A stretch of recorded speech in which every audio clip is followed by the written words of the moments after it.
Bonjour et bienvenue dans ce journal. Au sommaire de l'actualité, adoption définitive au Gabon du projet de loi portant révision de la Constitution qui consacre notamment une réduction de la durée du mandat présidentiel qui passera de 7 à 5 ans.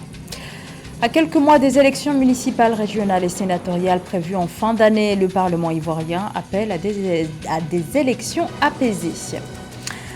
Alors que plusieurs dizaines de coureurs kenyans ont été suspendus après avoir été contrôlés positifs à des produits dopants l'an dernier, le Kenya se trouve une nouvelle fois au centre de nombreuses polémiques de dopage.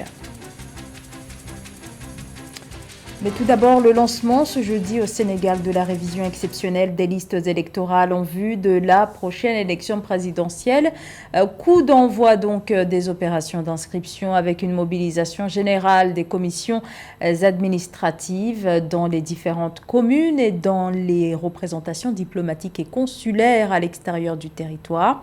Cette opération va durer un mois, plus précisément jusqu'au 2 mai 2023, dans la perspective donc de l'élection présidentielle prévue au mois de février 2024. Le Parlement gabonais adopte à une large majorité la nouvelle révision de la Constitution. Les élus de l'Assemblée nationale et ceux du Sénat se sont réunis ce jeudi 6 avril pour procéder au vote. 86% du Parlement approuve cette révision qui intervient à quelques mois des élections législatives, les locales et du scrutin présidentiel qui devrait avoir lieu en août. Eh bien, cette révision consacre entre autres le passage du septennat au quinquennat.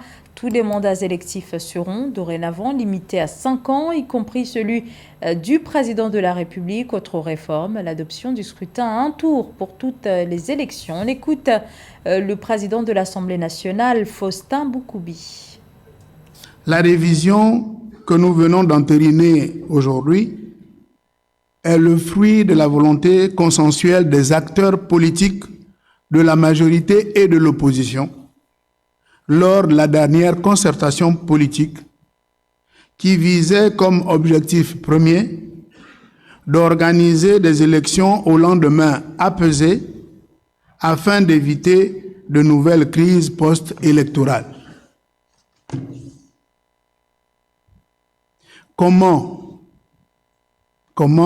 un si large consensus de la classe politique n'aurait-il pas obtenu l'adhésion des élus nationaux? Ce processus devrait nous permettre donc de dépassionner le débat, éluder toute suspicion et suivre le chemin vertueux de la concorde, du vivre ensemble qui a toujours caractérisé notre nation et constitué le gage de notre stabilité.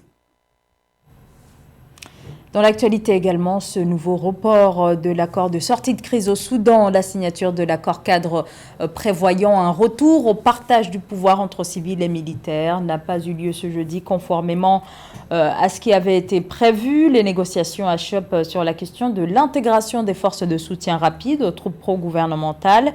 Ces derniers temps, les responsables civils et militaires avaient pourtant décidé d'accélérer le processus de transition au Soudan, où l'armée est au pouvoir depuis le coup d'État de 2021, un régime plus que jamais décrié. Alors en raison du report, de ce report s'inédié de la signature de l'accord cadre, un appel à manifester a été lancé par le bloc civil des forces de la liberté et du changement ce 6 avril, une date qui est par ailleurs très symbolique pour le mouvement civil soudanais. C'est la date anniversaire des révoltes de 1985 et puis celle de 2019 qui ont abouti à la chute de 2 chefs d'État putschistes. Des élections qui mobilisent déjà la classe politique ivoirienne. Il s'agit des élections municipales, régionales et sénatoriales. Ces élections sont prévues pour le dernier trimestre de l'année. Vous allez le voir, chaque étape du processus est scrutée de très près par les partis politiques qui appellent de manière unanime à des élections apaisées. Un souhait réaffirmé également du côté de l'Assemblée nationale à quelques mois des élections. Marcel Kouassi.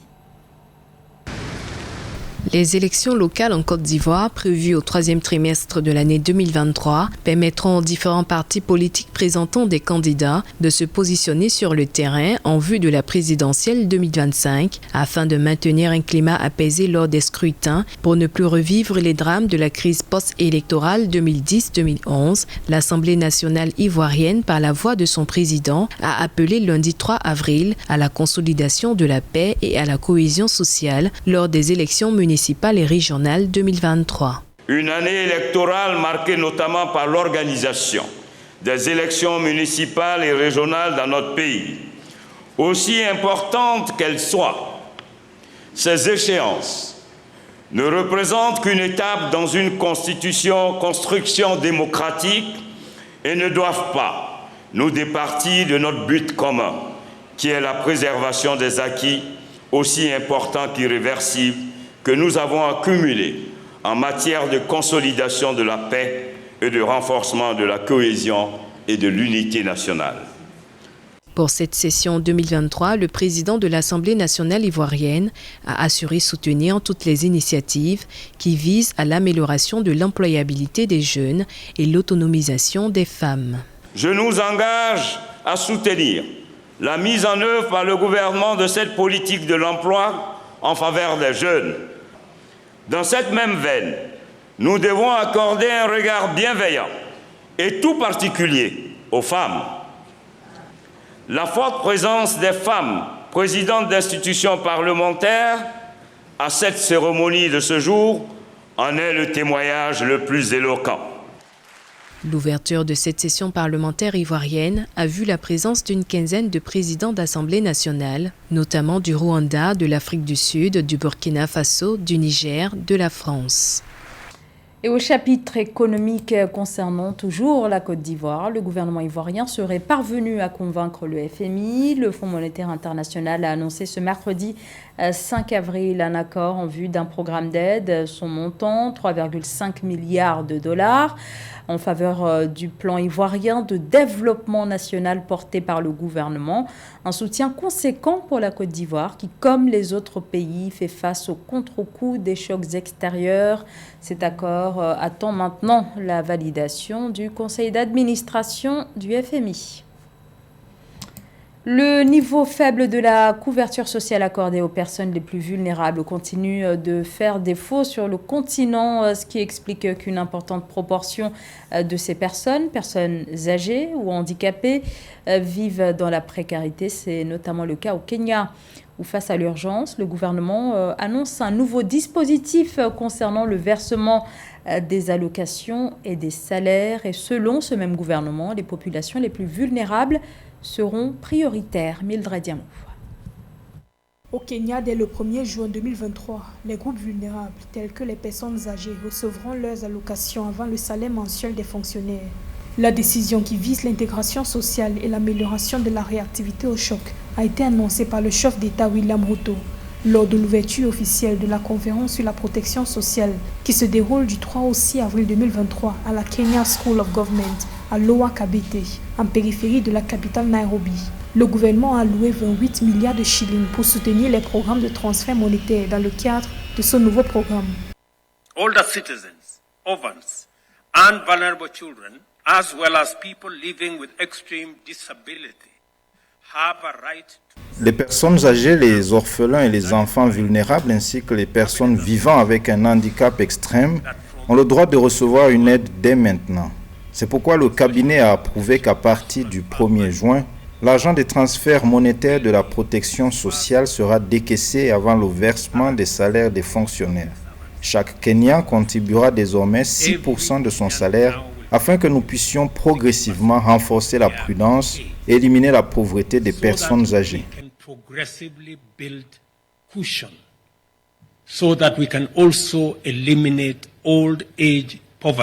Le président William Ruto veut garantir une vie décente pour tous les Kenyans. Pour lui, l'initiative va s'attaquer à l'exclusion en augmentant la couverture de protection sociale des plus vulnérables du pays, notamment les enfants, les personnes âgées, les personnes handicapées, les jeunes et les femmes. Elle soutiendra également leur autonomisation pour renforcer la résilience économique et réduire ainsi la pauvreté et les inégalités. Autres domaines visés par ce nouveau programme, la lutte contre la malnutrition, l'amélioration de l'éducation et du système de santé, la sécurité du revenu et l'employabilité.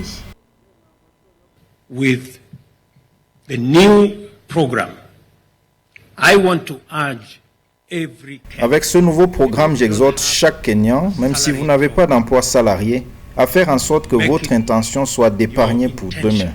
Ainsi, nous changerons progressivement notre épargne en pourcentage du PIB de 10% éventuellement dans les 10 à 15 prochaines années à entre 20 et 25%. Possibly in the next 10-15 years to between 20 and 25%.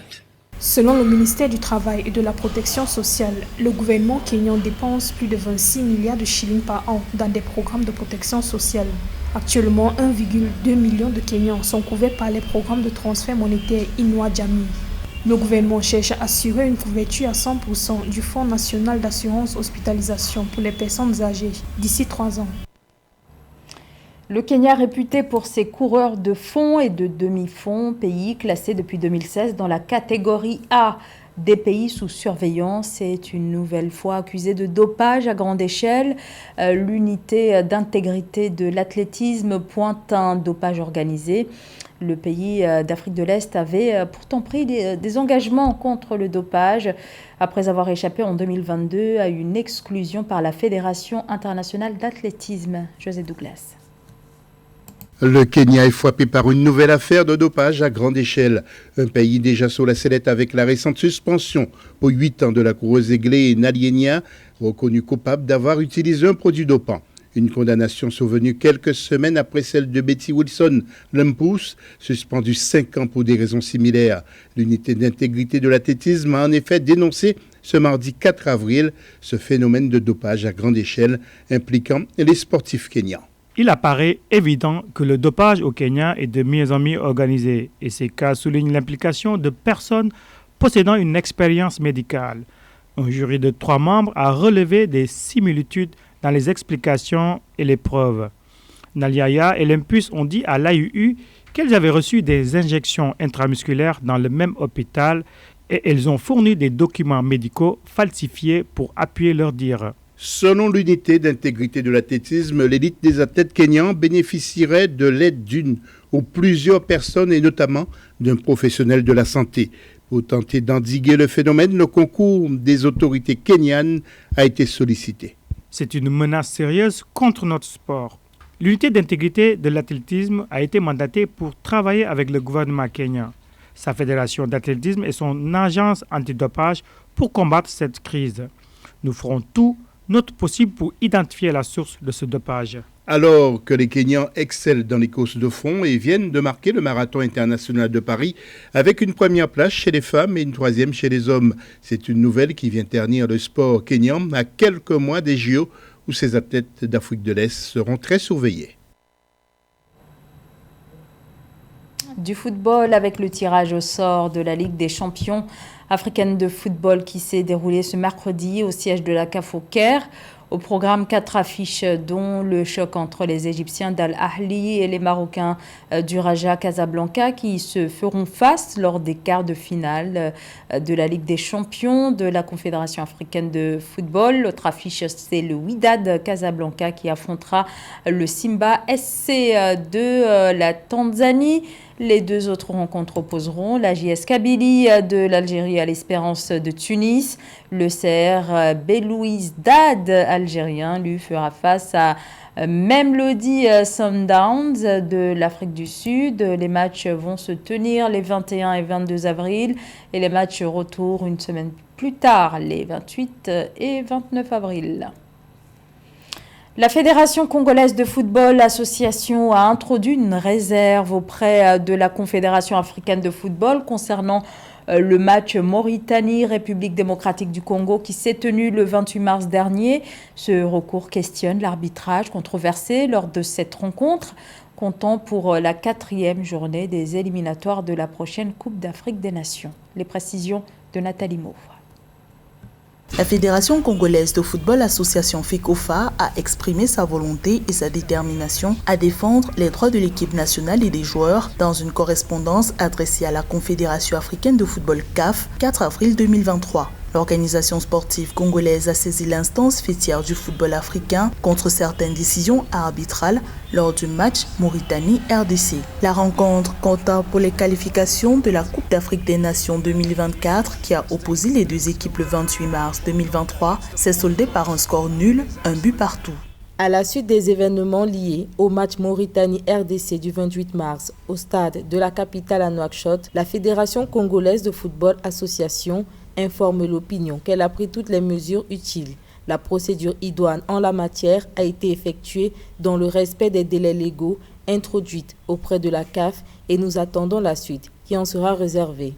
La FECOFA demande réparation à la CAF pour plusieurs erreurs d'arbitrage attribuées à l'officiel tunisien Selim Sadok. Si la Fédération congolaise de football n'a pas précisé l'objet de ces réclamations, les observateurs estiment que l'expulsion polémique sur carton rouge de l'attaquant Cédric Bakambu fait partie de la plainte. Notons que le joueur congolais a reçu un second carton jaune pour une faute controversée sur le gardien de but mauritanien Babacar Niasse.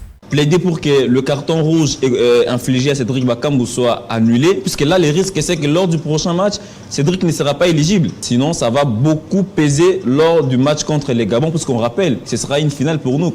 Depuis le match de qualification entre la Mauritanie et la RDC, les tensions se renforcent. La Mauritanie, accusée par son adversaire de corruption arbitrale, a décrié des propos choquants et diffamatoires et des insinuations à peine voilées d'une extrême gravité.